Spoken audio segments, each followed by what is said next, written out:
À la fin de la Seconde Guerre mondiale, en 1945, c'est le général de Gaulle, résistant de la première heure, auréolé de la gloire de la reconquête du pays, qui gouverne la France. Le 13 octobre 1946, la nouvelle constitution est acceptée par référendum à une très courte majorité. La 4e République vient de naître. Les élections législatives du 10 novembre suivant voient une chambre composée de 618 députés, dont 183 sont communistes et apparentés, soit presque 30% des sièges. Porté par la vague patriotique, le Parti communiste français recueille les fruits de sa longue lutte dans la résistance et devient ainsi le premier groupe parlementaire à l'Assemblée nationale.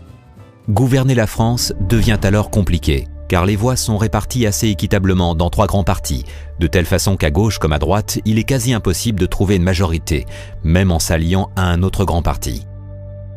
L'Assemblée nationale est élue par le peuple au suffrage universel.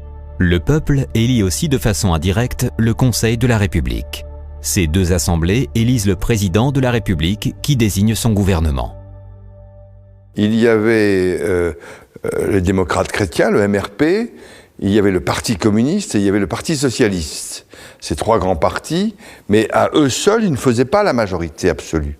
Et donc il fallait des petites partis qui fassent la pointe pour qu'il y ait un gouvernement. C'est d'ailleurs la raison de l'instabilité gouvernementale sous la 4e République, qui était ce multipartisme et cette impossibilité d'appuyer un gouvernement sur une majorité cohérente. Mais pour bien comprendre ce qui s'est passé, revivons étape par étape tous ces événements.